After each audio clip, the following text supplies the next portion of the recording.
Op 18 november is de uitreiking van de Limburg Export Award door minister Ploemen van Buitenlandse Handel. 3 bedrijven zitten in de finale.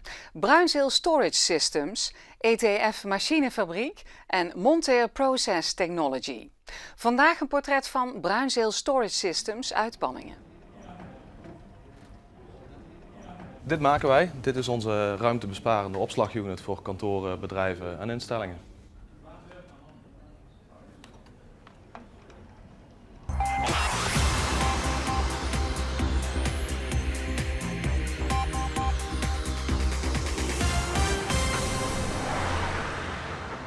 Bruinzeel Storage Systems probeert de wereld te veroveren vanuit Panningen. De producten gaan naar een kleine 50 landen. In de buurt, maar ook ver weg, zoals Hongkong, Nigeria en Saoedi-Arabië. Sinds enkele jaren focust het bedrijf meer op het Midden-Oosten.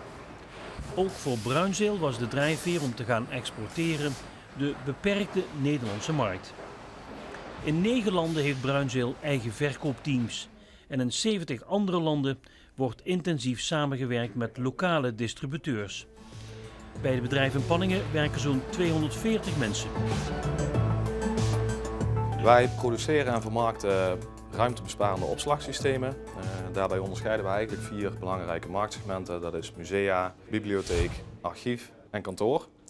Nou, wat we hier zien is echt een typische kantoortoepassing. Centrale opslag in het kantoor, ruimte besparen ten opzichte van de traditionele vaste kasten in kantoor.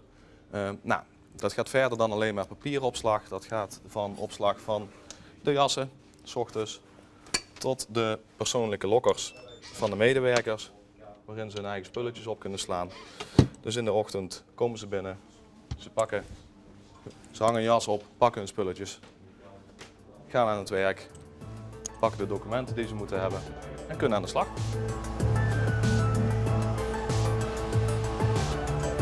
Wij exporteren eigenlijk naar 50 landen wereldwijd. Dat doen we door een netwerk van 9 eigen kantoren. En daarnaast een ongeveer 40 à 45 distributeurs in landen over de wereldkaart verdeeld. De accenten daarbij liggen op verschillende marktsegmenten in verschillende landen. Grofweg zou je kunnen zeggen dat wij de 4 marktsegmenten in al onze 9 landen waar we kantoor hebben afzetten. Maar bijvoorbeeld in Rusland focussen we op dit moment heel erg op archiefprojecten en willen we in de toekomst wat meer in de museummarkt. Nou, in China bijvoorbeeld gaan we ook wat meer de museummarkt proberen te betreden.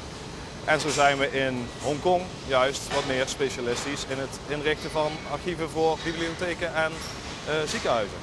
We zien echter ook dat er landen zijn op de wereldkaart waar juist het archief en het structureren van een archief nog steeds een hot item is. Hetzelfde geldt een beetje voor musea. Waar we een volwassen markt hebben in West-Europa, is de museummarkt booming in het Verre Oosten en Rusland. Gigantische investeringen en dat biedt natuurlijk kansen voor ons als organisatie.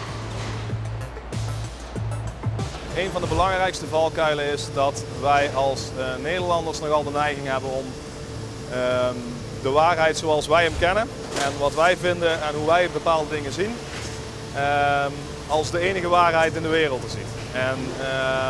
Dat heeft natuurlijk met cultuurverschillen te maken en dat mag je nooit vergeten. Die cultuurverschillen die bepalen hoe een bepaald land tegen bepaalde zaken aankijkt. Hoe een bepaald land tegen onze producten aankijkt. Hoe een bepaald land tegen normen en waarden aankijkt.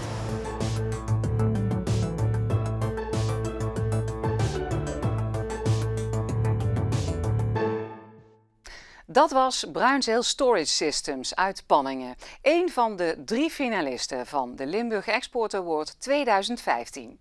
Volgende week ETF Machinefabriek uit Nederweert.